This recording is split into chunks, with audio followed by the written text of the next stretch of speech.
জয় গুরু, জয় শ্রী শ্রী মহেশ্বরনাথ বাবাজির জয়, জয় শ্রী গুরু বাবাজির জয়।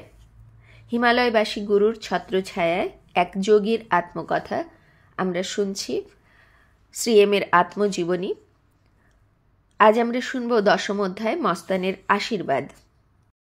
বিমা বিবির দরগার ওখান থেকে বেরিয়ে আসার সময় দেখা হয়েছিল পাগল উলঙ্গ এক মহাত্মার সঙ্গে। প্রথমে পাগল ভেবেছিলেন, পরে বুঝেছিলেন তিনি কোনো মহাত্মা, কারণ অসংখ্য নরনারী তাঁর পেছন পেছন হাত জোড়ো করে দৌড়চ্ছিলেন, বালির ওপর দিয়ে খালি পায়ে উলঙ্গ শরীরে। পরবর্তীকালে মস্তানের আশীর্বাদ তিনি কিভাবে পেয়েছিলেন, আজ আমরা তাই শুনব। 14.5 বছর বয়সে আমি স্কুল ফাইনাল পরীক্ষায় পাশ করি। 9 নম্বরের জন্য প্রথম বিভাগে যেতে পারিনি, কারণ অঙ্ক আর হিন্দি ভালোভাবে অভ্যাস না করে আমি বেদান্তিক গবেষণামূলক গ্রন্থ পঞ্চদশী অফ বিদ্যারণ্য ইংরেজিতে অনুবাদ করতে ব্যস্ত ছিলাম। আমি সেই কিছু সংখ্যক ছেলেদের মধ্যে একজন ছিলাম যাদের বাবা মায়েরা ত্রিবান্দ্রম শহরের বাইরে শ্রীকারামে নতুন তৈরি হওয়া লওলা কলেজে পড়তে পাঠাবার সিদ্ধান্ত নিয়েছিলেন। অন্যরা কেউ গেল গভর্নমেন্ট ইন্টারমিডিয়েট কলেজে, কেউ মার ইভানিয়াসে, আর কেউ মহাত্মা গান্ধী কলেজে। কিছু পুরনো বন্ধুত্ব আবছা হয়ে গেল, নতুন বন্ধুত্ব তৈরি হলো। পুরনো বন্ধুদের মধ্যে কেউ কেউ লওলা কলেজের হোস্টেলে থাকত। আমি ডে স্কলার, অর্থাৎ যে ছাত্র স্কুলে পড়াশুনো করে কিন্তু নিজের বাড়িতে থাকে ও খায়, হবার জন্য মনস্থ করলাম। বাসে করে কলেজে পৌঁছতে 1 ঘন্টারও বেশি সময় লাগত। থমাস কুরিয়েন, রাজা বর্মা, জনি জোসেফ এবং নারায়ণনের নাম উল্লেখ করতে আমি ভুলব না। এই সময় থেকেই আমি একা থাকতে শুরু করেছিলাম। খুব প্রয়োজন মনে হলে যে কোনো বাহানায় অল্প সময়ের জন্য বাইরে থাকতে পারতাম। 14 থেকে 19 এই বয়সের মধ্যেই জাগতিক ও অধিজাগতিক 2 প্রকারেরই অভিজ্ঞতার সম্মুখীন হয়েছিলাম। অতীতের দিকে দেখলে আমার দৃঢ় বিশ্বাস, উচ্চতর আধ্যাত্মিক স্তরে ওঠার জন্য, মনকে পরিণত ও শক্তিশালী করার জন্য যে যে অভিজ্ঞতা প্রয়োজন সবই আমার কাছে 5 বছরের মধ্যে চলে আসে, যেগুলো সাধারণভাবে এলে 12 বছরেরও বেশি সময় লাগত। জাগতিক স্তরের সকল নিষিদ্ধ জিনিসই আমি চোখে দেখতে গিয়েছিলাম। মাদকদ্রব্য, মদ ও আরও অনেক জিনিস যা এই বয়সের যে কোনো যুবককে প্রলুব্ধ করবে। কিন্তু শেষ মুহূর্তে কেউ আমাকে এর থেকে বার করে নিয়ে গিয়েছিল। কেউ বা কিছু আমার ওপর নজর রাখছিল এবং আমাকে রক্ষা করছিল। আমার গুরু পরে এই সময়কে তান্ত্রিক পর্ব বলে উল্লেখ করেন।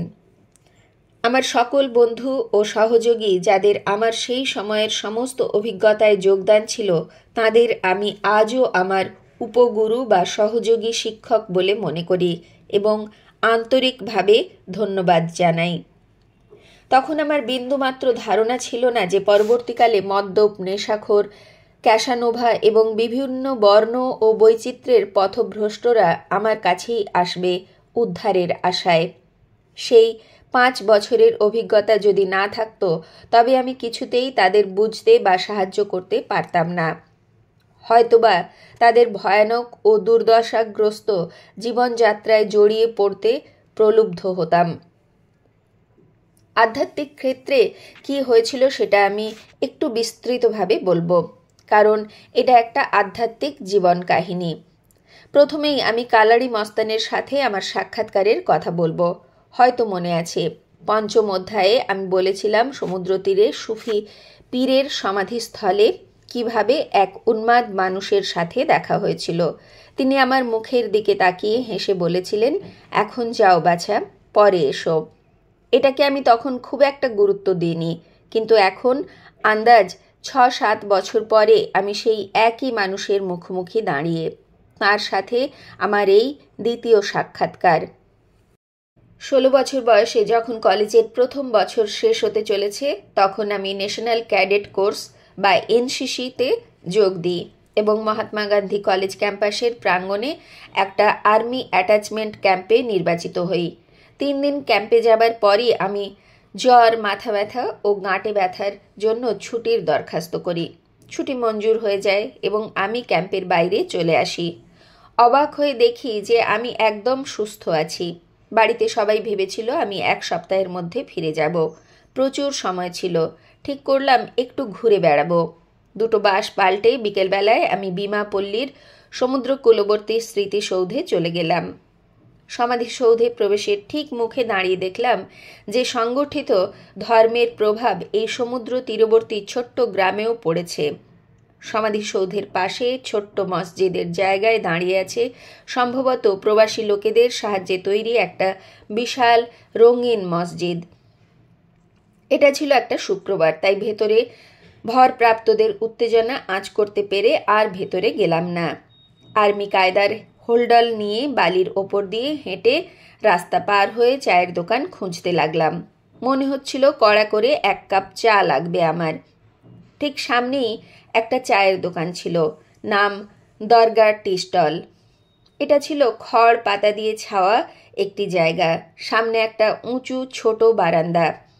যখন আমি ওদিকে হাঁটছিলাম দেখলাম 12 মতো লোক ভিড় করে বারান্দার চারিদিকে চুপ করে আমার দিকে পেছন ফিরে দাঁড়িয়ে আছে।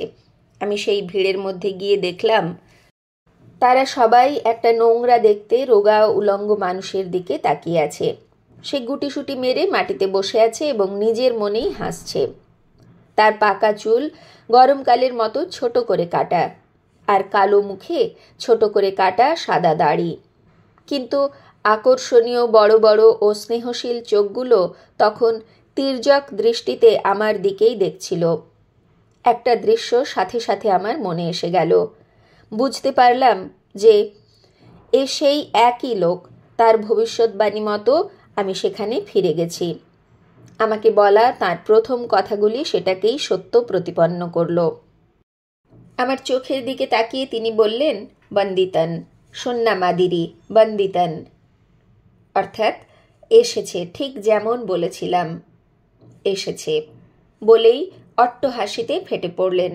বড় চোর, অট্টহাস্য করে বললেন, আমার গুপ্তধন চুরি করতে এসেছে। প্রাথমিক বিস্ময় কাটিয়ে উঠে দেখলাম উনি একটা গ্লাস থেকে চা খাচ্ছেন আর সিগারেট খাচ্ছেন, যেটা কেউ ওনাকে জ্বালিয়ে দিয়েছে। উনি সিগারেটটা ছুঁড়ে ফেলে দিয়ে আমার দিকে ইশারা করে বললেন, এখানে এসে বসো। আমি হোল্ডলটা বারান্দায় রেখে মাটিতে বসলাম। তিনি তামিল ভাষায় বললেন, সবাই চলে যাও। আর ভিড় সঙ্গে সঙ্গে ভেঙে গেল। দোকানের মালিক ওনাকে 1 কাপ টাটকা চা দিয়ে গেল। ওকে টাকা দিয়ে দাও, বৃদ্ধ লোকটি বললেন। আমি 50 পয়সা দিলাম। উনি অর্ধেক চা খেয়ে বাকিটা আমাকে দিলেন। বললেন, চাটা খেয়ে নাও। ওনার হলুদ দাঁত দেখে মনে হলো তাদের জীবনে কখনো মাজা হয়নি। আমি ইতস্তত করছিলাম। চায়ের দোকানের মালিক ফিসফিস করে বললেন, খেয়ে নাও, খেয়ে নাও, তুমি কত ভাগ্যশালী তুমি জানো না। এরকম উনি কদাচিৎ করেন। আমি নিজেকে বললাম, কেননা আর সেই স্নেহভরা চোখ দুটির প্রতি ভালোবাসায় আমি চোখ বন্ধ করে চাটা খেয়ে নিলাম। ততক্ষণে অন্ধকার হয়ে এসেছে। বৃদ্ধ মানুষটি লাফিয়ে উঠল আর এসো এসো বলতে বলতে চিৎকার করতে করতে দৌড়তে লাগলেন। হোল্ডলের কথা ভুলে গিয়ে আমিও ওনার পেছনে দৌড়লাম। আমরা সমুদ্রের তীরে চলে এলাম। এক জেলের পরিত্যক্ত বাড়ির সামনে এসে উনি দাঁড়িয়ে পড়লেন। মাথার অর্ধেক ছাদ উড়ে গেছে। সমুদ্রের দিকে মুখ করা প্রায় ধ্বংসপ্রাপ্ত বারান্দায় বসে পড়লেন। আমায় বললেন, বসো। আমি ওনার কাছে বাবু হয়ে বসলাম। দুজনেরই মুখ আরব সাগরের দিকে। হঠাৎ উনি বললেন, উনি হিমালয় থেকে এসেছিলেন, তাই না? আমি জিজ্ঞেস করলাম, কে? তোমার মাথায় হাত দিলেন, খুব ফর্সা, মাথায় জটা। আমি বললাম, হ্যাঁ। আশ্চর্য হয়ে ভাবছিলাম উনি জানলেন কি করে। আচ্ছা, এখন আমি তোমার মাথা স্পর্শ করব। বড় চোর, আমার গুপ্তধন চুরি করতে এসেছ। মাফ করবেন। এবার আমি একটু রেগে বললাম, আমি চোর নয়, আমি কিছু চুরি করিনি। কান্নান, কৃষ্ণর মতো মাখন চুরি করছে, গোপীদের মন চুরি করেছে, মুগ্ধ দৃষ্টি চুরি করেছে, চুরি করছে, চুরি করছে।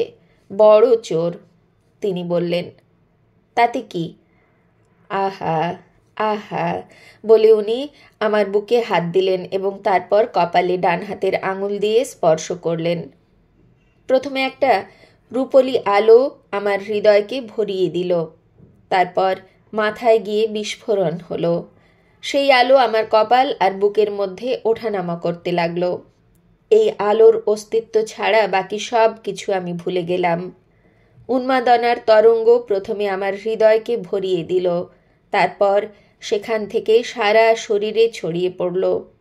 আমার চুল খাড়া হয়ে গেল। সকল জগৎ সংসারকে আমার জড়িয়ে ধরতে ইচ্ছে করছিল। জানি না কতক্ষণ ওখানে বসেছিলাম বা বাইরের জগতে কি হচ্ছিল।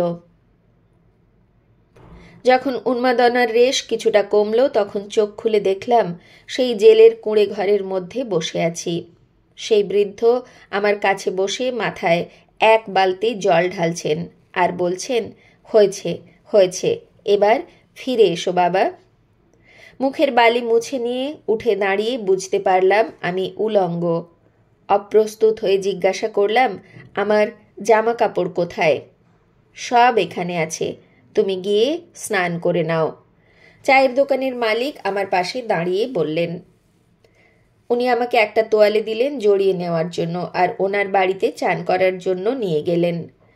যখন আমি স্নান করছিলাম তখন আস্তে আস্তে ভোর হয়ে আসছিল। হৃদয় চক্রে আনন্দের মৃদু তরঙ্গ তখনও অনুভব করতে পারছিলাম। স্নান হয়ে গেলে চায়ের দোকানের মালিক হামিদ আমাকে আমার জামাগুলো দিয়ে দিল। সেই জামা কাপড়গুলোকে ধুয়ে ইস্ত্রি করে রেখে দিয়েছিল। আমি জামা পরে বাইরে এলাম। হামিদ আমাকে বলেছিল যে আমি 4 দিন এই উন্মাদনার মধ্যে ছিলাম, আর জোর করে ওই উলঙ্গ অবস্থায় ঘোরা থেকে আমাকে ওদের আটকে রাখতে হয়েছিল। বৃদ্ধের নির্দেশ মতো সে আমার হোলডল এবং পকেটের সমস্ত টাকা পয়সা নিজের কাছে যত্ন করে রেখে দিয়েছিল। মস্তান সাহেব বাইরে অপেক্ষা করছেন। হামিদ বলল, তাড়াতাড়ি করো। কাল্লাড়ি মস্তান সাহেব বাইরে চায়ের দোকানের বারান্দায় বসেছিলেন। উনি কখনো কোনো দোকান বা বাড়ির ভেতরে যাননি। আমাকে দেখে হাসিতে ফেটে পড়লেন। পুথু মাপলাই, নতুন বর, বড় চোর, এখানে ফিরে এসো না, আর কোনো গুপ্তধন নেই, যাও, বললেন তিনি। আমি নিচু হয়ে ওনার নোংরা পবিত্র পায়ে চুমু দিলাম। উনি যথারীতি উলঙ্গ হয়ে উঠে দাঁড়ালেন এবং ছুটে চলে গেলেন। পরিস্থিতি এই ঘটনার পরে আর কালাড়ি মস্তানের কাছে যেতে দেয়নি। আর অবশেষে যখন আমি কিছু বছর পরে গেলাম তখন খালি ওনার সমাধি দেখতে পেলাম। আমাকে সকালের জলখাবার দিয়ে হামিদ কালাড়ি মস্তানের সম্বন্ধে যা জানে তা বলল, যদিও তা ছিল খুবই সামান্য। কিছু বছর আগে হঠাৎই তাকে দেখা যায়, উলঙ্গ এবং অপরিষ্কার, ঠিক যেন নবজাতক শিশু। অনেক দিন পর্যন্ত তাকে লোকে পাগল ভাবত। একবার এই অঞ্চলে খুব বড় ঝড় আসে এবং তাতে মেন হাই টেনশন ইলেকট্রিকের তার ছিঁড়ে জল ভর্তি রাস্তায় পড়ে যায়। সব গাড়ি দাঁড়িয়ে যায়, কেউ রাস্তায় হাঁটাচলা করতে পারছিল না। জলে স্পর্শ হলেই বিদ্যুৎ পৃষ্ঠ হয়ে মারা যাবার ভয়। 2 জন ততক্ষণে মারা গেছেন। আর্মি আর পুলিশ একটা প্রতিবন্ধক করে রেখেছিল যাতে মানুষ আর গরু ছাগল কেউ সোজা নিশ্চিত মৃত্যুর দিকে চলে যেতে না পারে। সবাই অবাক হয়ে একদিন দেখে কালাড়ি মস্তান খুব জোরে দৌড়চ্ছেন, আর কেউ বাধা দেবার আগেই প্রতিবন্ধক পেরিয়ে সোজা হাঁটু জলের মধ্যে দিয়ে হেঁটে চলে গেলেন। যেটা তাদের সীমাহীনভাবে বিস্ময় বিহ্বল করেছিল তা হল বিদ্যুৎ পৃষ্ঠ না হয়ে অক্ষত অবস্থায় উদ্বেগহীনভাবে তিনি সাগরের দিকে হেঁটে চলে গেলেন। একজন সৈনিক প্রথমে তার পা ছুঁয়ে সাষ্টাঙ্গে প্রণাম করেন। তখন থেকেই তিনি স্থানীয় জনসাধারণের কাছে খুব জনপ্রিয় হয়ে যান এবং লোকে তাকে চা খাওয়াতে শুরু করেন, যেটা তিনি প্রায় খেতেই থাকতেন।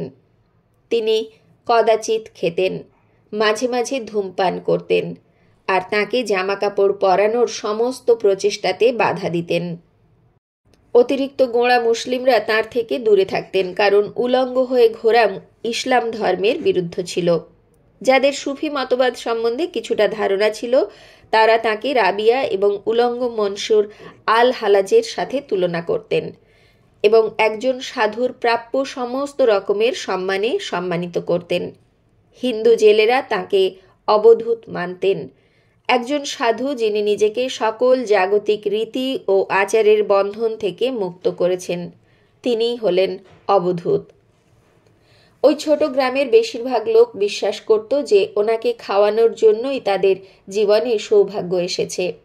হামিদের দাবি মস্তান সাহেব, যার অর্থ নেশাগ্রস্ত সাধু, একজন বড় সুফি সন্ত ছিলেন, যিনি তামিলনাড়ুর কালাড়ি থেকে এসেছিলেন এবং যা কেউ জানত না তা হলো ওনার শিষ্য বা অনুগামীদের একটা ছোট দল ছিল, যাদের মধ্যে সেও একজন ছিল। তার বিশ্বাস ছিল যে মস্তান আমাকে আরও বড় আধ্যাত্মিক উন্মোচনের জন্য বিশেষভাবে আশীর্বাদ করেছিলেন। এই ঘটনার 1 বছর পরে হামিদ মারা যায়। শ্রীএমের জীবনের নানা ঘটনা, যেগুলো অত্যন্ত বিচিত্র, তার মধ্যে প্রথম ঘটনাটি যেটা সবচেয়ে আমার মন ছুঁয়ে গেছিল সেটি হলো এই কালাড়ি মস্তানের ঘটনা। সাধুদের এঁটো অর্থাৎ সাধুদের প্রসাদ পাওয়া মহা সৌভাগ্যের, এটা আমরা নানা জায়গায় পেয়েছি। এখানেও সেই এঁটো চা যেটা কালাড়ি মস্তান শ্রীএমকে দিয়েছিলেন এবং হামিদ বলেছিল তোমার অনেক সৌভাগ্য যে উনি তোমায় চা প্রসাদ দিলেন। পরবর্তীকালে তিনি তাঁর সাধনার সার বস্তুটি শ্রীএমকে উজাড় করে দিলেন। আরও আশ্চর্য লাগে যে কিভাবে মহাপুরুষরা নিজেদের পাগল সাজিয়ে লুকিয়ে রাখেন, সবার চোখের আড়ালে নিজেকে রাখেন। মহাত্মা শ্রী শ্রী সোমানন্দজিকেও আমরা তপভূমি নর্মদাতে পেয়েছি। তিনিও মহা অবধূত, কিন্তু থাকেন একদম পাগল সেজে।